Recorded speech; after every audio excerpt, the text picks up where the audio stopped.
Hello guys, welcome to my channel code without complexity. आज हम solve करेंगे LeetCode का question number 1751, maximum number of events that can be attended, part 2। इसका part 1 मैं already upload कर चुका हूँ एंड ये हार्ड मार्क है बट काफ़ी इजी क्वेश्चन है अगर आपसे डीपी का कॉन्सेप्ट बनता है तो हमें क्वेश्चन कह रहा है कि हमको एक एरे दिया हुआ है इवेंट्स नाम का, जहाँ पे हर एक आयत पोजीशन पे हमें तीन वैल्यूज दी हुई हैं। पहली वैल्यू उसका स्टार्ट डे है इस इवेंट का, सेकंड वैल्यू उसका एंड डे है इवेंट का, और थर्ड वैल्यू एक इंटीजर वैल्यू दी हुई है उस इवेंट को अटेंड करने पर हमको जो अचीव होगी। तो क्वेश्चन कह रहा है कि आयत इंडेक्स पे स्टार्ट डे पे वो चालू हुआ, एंड डे पे वो बंद हुआ, and if you attended this event you will receive a value of value I. तो और हमें यहाँ पे एक और चीज दी हुई है, हमें यहाँ पे एक इंटीजर के दिया हुआ है which represent the maximum number of event you can attend. That means कि आप के इवेंट्स ही अटेंड कर सकते हो पूरा एरे में से। क्वेश्चन में दिया हुआ है कि हम one event at a time he attend यहाँ पे कर सकते हैं एंड अगर आपने कोई इवेंट को चूज किया है तो आपको उसको पूरे इवेंट को अटेंड करना पड़ेगा। दैट मीन्स कि उसका स्टार्टिंग डे और एंड डे के बीच में आप कोई और इवेंट अटेंड नहीं कर सकते। एंड यहाँ पे कह रहा है कि एंड डे जो है वो इंक्लूसिव है। दैट मीन्स कि हमारा जो भी स्टार्ट होगा और एंड होगा वो दोनों इंक्लूसिव होगा। दैट मीन्स कि आप इसके बाद कोई भी इवेंट चालू करोगे तो वो एंड प्लस वन से चालू होना चाहिए, एंड से नहीं चालू होना चाहिए। तो इंक्लूसिव का मतलब यहाँ पे ये दिया हुआ है एंड हमें क्या करना है, यहाँ पे रिटर्न करना है maximum some of values that can B receive by attending the events. हमें मैक्सिमम वैल्यूज जो है वो अचीव करनी है। चलिए एग्जांपल से देख लेते हैं क्वेश्चन क्या क्या रहा है। फर्स्ट एग्जांपल पे हमको यहाँ पे 2D एरे इवेंट्स दे रखा है एंड उसमें तीन इवेंट्स दिए हुए हैं एंड यहाँ पे के की वैल्यू जो है वो हमारी 2 दे रखी है। दैट मीन्स कि हम मैक्सिमम दो ही इवेंट अटेंड कर सकते हैं। तो यहाँ पे मैंने अलग से नोट करके रखा है इवेंट्स को। तो यहाँ पे इसका स्टार्ट डे जो है फर्स्ट इवेंट का वो 1 है and and day second day पे एंड हो जाएगा। इसको अटेंड करने पे वैल्यू हमें 4 मिलेगी एंड जो सेकंड इवेंट है हमारा वो थर्ड डे पे चालू हो रहा है एंड फोर्थ डे पे एंड हो रहा है। इसको अटेंड करने पे हमें वैल्यू 3 मिलेगी एंड जो थर्ड इवेंट है हमारा वो सेकंड डे पे चालू हो रहा है, थर्ड डे पे एंड हो रहा है एंड इसको अटेंड करने पे हमें वैल्यू 1 मिलेगी। तो यहाँ पे देखते हैं कौन कौन से इवेंट्स हम पिक करते हैं। तो सबसे पहले हम ये फर्स्ट वाला इवेंट ही पिक कर लेते हैं जिसका स्टार्ट डे 1 है एंड एंड डे 2 है। इसको अटेंड करने पे हमें वैल्यू मिलेगी 4 एंड देन उसके बाद हम अपना थर्ड वाला ही इवेंट यानी कि थर्ड डे पे जो चालू हो रहा है वो ही इवेंट को हमको पिक करना पड़ेगा, क्योंकि ये वाला इवेंट हम पिक नहीं कर सकते क्योंकि ये सेकंड डे पे ही चालू हो रहा है और क्वेश्चन में दिया हुआ है कि ये जो हमारा एंड डेट है वो इंक्लूसिव होगा। दैट मीन्स कि हमको अगले थर्ड डे पे ही चालू करना पड़ेगा अपना नया इवेंट। तो ये वाला हम पिक नहीं कर सकते। तो हम ये वाला इवेंट पिक करेंगे जो कि थर्ड डे पे चालू हो रहा है एंड फोर्थ डे पे एंड हो रहा है एंड इसकी वैल्यू हमें कितनी मिल रही है, 3। तो जब हम इन दोनों को प्लस करेंगे तो इसका आंसर आएगा हमारा 7 एंड यही हमारा मैक्सिमम आंसर है। और वैसे भी हम अपने के की जो वैल्यू हमको यहाँ पे 2 दे रखी है वो दोनों के की वैल्यू को हम एग्जॉस्ट कर चुके हैं। दैट मीन्स कि हमने ये वाला इवेंट भी अटेंड कर लिया, ये भी कर लिया। दैट मीन्स कि ये के का काउंट अब 0 हो जाएगा। तो हमारे पास जो मैक्सिमम वैल्यू आएगी वो 7 ही आएगी। एक और एग्जांपल देख लेते हैं इसका। इस वाले एग्जांपल में हमें जो 2D एरे दे रखा है इसमें मल्टीपल वैल्यूज हैं, मल्टीपल इवेंट्स हैं एंड हम at max K is equals to 3। That means कि हमें 3 इवेंट्स ही अटेंड कर सकते हैं हम। तो यहाँ पे हम देख लेते हैं हम कौन कौन से 3 अटेंड करेंगे। यहाँ पे क्योंकि सारे जो इवेंट्स हैं वो इंडिविजुअल हैं, मतलब किसी पे डिपेंडेंट नहीं है इनका। जो एंडिंग डेट है वो एक छोटा ही है किसी और के स्टार्टिंग डेट से, तो ये क्लैश नहीं करेंगे। तो हम इन चारों में से कोई भी इवेंट को पिक कर सकते हैं बट हम कौन सा वाला करेंगे जिसकी वैल्यूज यहाँ पे मैक्सिमम होगी। तो यहाँ पे 2 की वैल्यू यहाँ पे 2 दे रखी है, 3 की 3 दी है एंड 4 की यहाँ पे 4 दे रखी है एंड 1 की 1 दे रखी है। तो हम लास्ट के 3 इवेंट्स अपने पिक कर लेंगे सच दैट कि उनकी वैल्यू जो है वो 2 प्लस 3 प्लस 4, दैट मीन्स कि हमारी वैल्यू यहाँ पे 9 आ जाएगी। तो हमने यहाँ पे आंसर में 9 रिटर्न कर दिया। यहाँ पे आंसर 9 दे रखा है। चलिए अब हम इसका ऑब्जर्वेशन एंड अप्रोच डिस्कस कर लेते हैं। तो जो सबसे पहली चीज हमने ऑब्जर्व करी यहाँ पे, वो ये है कि यहाँ पे हम, क्योंकि क्वेश्चंस जो है टाइम इंटरवल पे हमको दिए हुए हैं, तो हमको उसको स्टार्टिंग डेट पे, यानी कि स्टार्टिंग डे पे उसको सॉर्ट कर लेते हैं। सारे इंटरवल क्वेश्चंस का सेम पैटर्न होता है कि हमको उसको सॉर्ट करना होता है स्टार्टिंग या फिर एंडिंग डेट पे। तो सबसे पहली चीज क्या है यहाँ पे, sort the events with starting day. Start day पे हम उसको सॉर्ट कर लेंगे। एंड जो सेकंड चीज हमने यहाँ पे ऑब्जर्व करी, वो ये है कि यहाँ पे वैल्यू बेस्ड क्वेश्चन है। दैट मीन्स कि हमें वैल्यू सेलेक्ट करनी है और उसका मैक्सिमम रिटर्न करना है। तो हम यहाँ पे टेक नॉट टेक वाला केस भी ले सकते हैं। यहाँ पे टेक नॉट टेक या स्किप, आप कुछ भी कह सकते हैं। तो हमें यहाँ पे दो ऑप्शंस रहेंगे किसी भी पर्टिकुलर आई इंडेक्स पे कि हम उसको लेंगे कि नहीं लेंगे। तो यहाँ पे टेक नॉट टेक वाला केस आ जाएगा। यहाँ पे टेक नॉट टेक कंडीशन यहाँ पे अप्लाई हो जाएगी। एंड जो थर्ड चीज यहाँ पे ऑब्जर्व करने वाली है कि हमें यहाँ पे जो भी हमारा एंड डेट होगा, हमें जस्ट उसके बाद वाला डे चाहिए। दैट मीन्स कि यहाँ पे अगर 2 को हमने पिक किया है, तो जो अगला स्टार्ट डे होगा हमारा वो 3 या उससे बड़ा होना चाहिए। तो हमें बाकी ऑप्शंस में से वो एलिमेंट्स को पिक करना है जिनका स्टार्ट डे इसके हमारे जो करंट इंडेक्स आई पर अगर हम खड़े हैं, उसके एंड डे से बड़ा हो। दैट मीन्स कि हमको एक इक्वेशन लिखनी पड़ेगी यहाँ पे कि हमारा जो भी हम इवेंट्स पे खड़े हैं, इवेंट ऑफ आई इंडेक्स पे, जो भी उसका पहली वैल्यू है, दैट मीन्स उसका एंड डे है, वो स्मॉलर होना चाहिए। हम जो भी आगे जाके कोई भी ऐसा इंडेक्स पिक करेंगे, लेट से जे इंडेक्स हमने पिक किया, तो उसके फर्स्ट यानी कि स्टार्टिंग डे जो है हमारा वो स्ट्रिक्टली बड़ा होना चाहिए उसके एंड डे से, हमारे प्रीवियस वाले इंडेक्स से। तो थर्ड चीज जो हमने यहाँ पे ये ऑब्जर्व करी कि तो थर्ड चीज जो हमने यहाँ पे ऑब्जर्व करी, दैट इज कि the starting of the next event will be strictly greater than the end of previous index. तो थर्ड चीज हमने ये ऑब्जर्व करी। एंड लास्टली हम यहाँ पे रिटर्न कर देंगे अपना, return the maximum of take and skip. Take and skip में से जो भी हमें वैल्यूज मैक्सिमम देगा हम वो वहाँ पे रिटर्न कर देंगे। तो इसकी यहाँ पे ये ऑब्जर्वेशंस हैं। अब इसके बेसिस पे हम अप्रोच जो है वो डिस्कस कर लेते हैं अपनी। अगर अप्रोच की बात करें तो सबसे पहला हम यही कर लेते हैं कि हमने सबसे पहले अपने इवेंट्स को सॉर्ट कर दिया है। देन उसके बाद हम सिंपली एक फंक्शन कॉल लगा देंगे यहाँ पे, रिकर्जन का यूज करेंगे। तो हम यहाँ पे फंक्शन पे क्या क्या दे सकते हैं, अपना इंडेक्स देंगे, के की वैल्यू देंगे और अपना इवेंट एरे दे देंगे। एंड देन उसके बाद यहाँ पे हम टेक नॉट टेक वाली कंडीशंस लगाएंगे, टेक नॉट टेक। एंड अगर हमने उसको टेक किया, तो हम उसकी वैल्यू जो है उसको ऐड कर लेंगे और फिर उसके बाद फिर से फंक्शन कॉल लगा के सॉल्व, और उसका इस बार इंडेक्स जो है उसको इंक्रीमेंट करके के की वैल्यू जो है डिक्रीमेंट कर देंगे।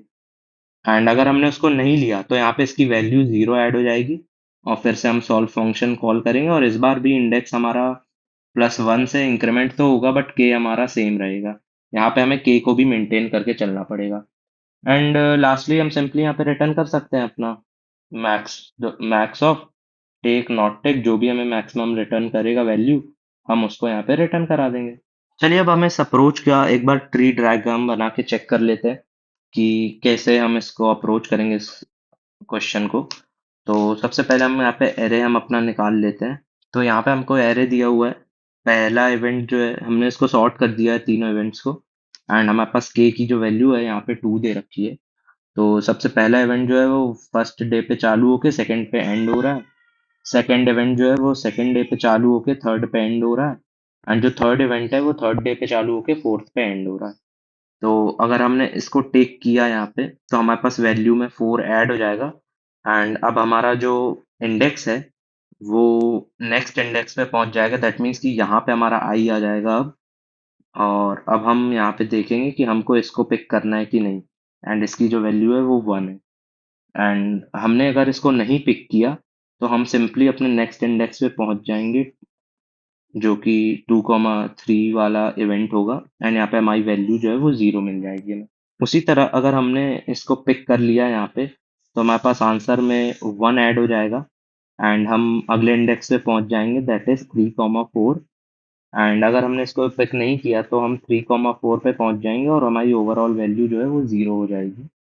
एंड उसके बाद जो है हम यहाँ पे ऐसे ही इसका ट्री बनाते जाएंगे। यहाँ पे अब हम इसको तो पिक नहीं कर सकते, क्योंकि इसका जो एंडिंग स्टार्टिंग डे है वो, क्योंकि हमने इसको टेक किया है 1,2 को, तो इसका हमारा एंड डेट जो है उसका अगला इंडेक्स का स्टार्टिंग डे बड़ा होना चाहिए इसके पिछले वाले एंड डेट से। तो हम यहाँ पे 2,3 को यूज नहीं कर सकते, दैट मीन्स कि इसको टेक नहीं कर सकते। तो हम इसके नॉन टेक वाले पार्ट में जाएंगे। इसका नॉन टेक वाले पार्ट में अब हम अगले इंडेक्स पे पहुंच गए 3,4। एंड अब हमने अगर इसको पिक कर लिया तो हमारी वैल्यू हो जाएगी 4+3, और हमारा आउट ऑफ बाउंड हो जाएगा आई, और हमें यहाँ से 7 वैल्यू हो जाएगी, तो हम यहाँ पे रिटर्न करते जाएंगे। तो ऐसे ही हमें क्वेश्चन में मैक्सिमम वैल्यू जो है वो यहाँ पे 7 रिटर्न हो जाएगी, तो इसका ऐसा ट्री डायग्राम बनेगा। अब क्योंकि इस टेक नॉट टेक वाली कंडीशन में जो हम हर इंडेक्स पे जाके, हमारे पास यहाँ पे दो ऑप्शन होगा, और मान लीजिए हम यहाँ पे n इवेंट्स दिए हुए हैं, तो इसकी जो टाइम कॉम्प्लेक्सिटी है वो 2 to the power n पहुंच जाएगी, जो कि एक्सपोनेंशियल टाइम कॉम्प्लेक्सिटी है, और हमें ये अचीव नहीं करना होता है। तो इसके लिए हमको यहाँ पे डायनेमिक प्रोग्रामिंग यानी डीपी का यूज करना पड़ेगा मेमोराइज करने के लिए अपने इस डेटा को। तो यहाँ पे अगर हम डीपी का इस क्वेश्चन में यूज करें तो कैसे करेंगे? हम यहाँ पे डीपी ले सकते हैं, और हम मेजरली दो चीजों पे यहाँ पे डील कर रहे हैं। पहला तो इंडेक्स आई, एंड दूसरा ये के की वैल्यू। तो हम यहाँ पे 2D डीपी इनिशियलाइज कर देंगे आई +1 और के +1 से। एंड हर इंडेक्स पे जाके हम यहाँ पे एक चेक लगा लेंगे कि अगर हमारा वो डीपी की स्टैंडर्ड इक्वेशन जो होती है, डीपी का स्टैंडर्ड बेस केस, कि अगर हमारा डीपी ऑफ आई और के अगर वो -1 के बराबर नहीं हुआ, ये अगर इजंट इक्वल टू -1, तो यहाँ पे हम सिंपली क्या करेंगे, अपना रिटर्न करा देंगे, रिटर्न डीपी ऑफ आई और के अपना। और ऐसा इफ कंडीशन अगर ये बेस केस हिट नहीं हुआ, तो लास्ट में हम सिंपली जब यहाँ पे इक्वेशन में रिटर्न कराएंगे, तो हम वो डीपी में स्टोर करा देंगे, डीपी ऑफ आई और के में स्टोर करा देंगे maximum of take and non take. तो हमें यहाँ पे डायनेमिक प्रोग्रामिंग का यूज करना पड़ेगा। चलिए अब हम इसका सूडो कोड डिस्कस कर लेते हैं। सूडो कोड में हम सबसे पहले अपना एक इंट एन नाम का वेरिएबल डिफाइन कर लेते हैं, जिसमें हम अपने इवेंट की लेंथ स्टोर करा लेंगे, लेंथ। एंड देन उसके बाद नेक्स्ट चीज जो है, हम अपना डीपी इनिशियलाइज कर देते हैं, DP is equals to new int. And क्योंकि हम हमारे पास टोटल n इंडेक्स हैं, तो हम यहाँ पे n+1 ले लेते हैं पहला, और 2D एरे ले रहे हैं क्योंकि ये, तो यहाँ पे k की वैल्यू का भी हम +1 ले लेंगे, क्योंकि ये जीरो इंडेक्सिंग होता है इंटीजर एरे हमारा। एंड उसके बाद हम यहाँ पे इसकी सारी वैल्यूज को नेगेटिव तो फिल करा ही देंगे, उसका कोड हम लिख लेंगे जब हम कोड करेंगे। एंड उसके बाद हम फिर सॉर्ट कर लेते हैं अपने एरे को। तो यहाँ पे हम जावा में कोड करते हैं क्योंकि, तो हम यहाँ पे एरेज डॉट सॉर्ट लगा देंगे, एरेज डॉट सॉर्ट किसको, हमारे इवेंट वाले एरे को। एंड क्योंकि ये 2D एरे है, तो इसको सॉर्ट करना हमको 0th इंडेक्स से, यानी कि उसके स्टार्टिंग इंडेक्स पे हर इवेंट के स्टार्टिंग डे की वैल्यू से हमें सॉर्ट करना है। तो उसके लिए हम यहाँ पे कस्टम कंपैरेटर का यूज कर लेते हैं। तो हम यहाँ पे सिंपली ब्रैकेट में a, b लिख देंगे, एंड हाइफन लगा के ये एरो बना देंगे, एंड उस पे हम फिर a की 0th वैल्यू माइनस b की 0th वैल्यू से कंपेयर करा देंगे, दैट मीन्स सब्ट्रैक्ट करा देंगे, तो ये हमारा सॉर्ट हो जाएगा एरे।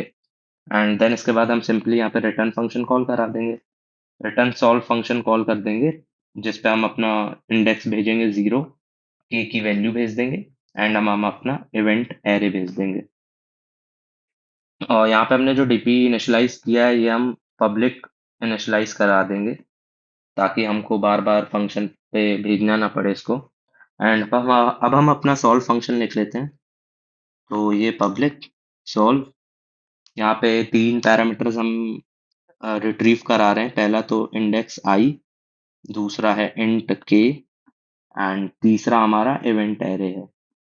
तो सबसे पहले तो इसकी बेस कंडीशन हिट करेंगे कि क्या इफ अगर हमारा आई ग्रेटर देन एन हो गया या फिर के हमारा जीरो के बराबर हो गया, तो उस कंडीशन में हम क्या करेंगे, अपना रिटर्न करा देंगे जीरो।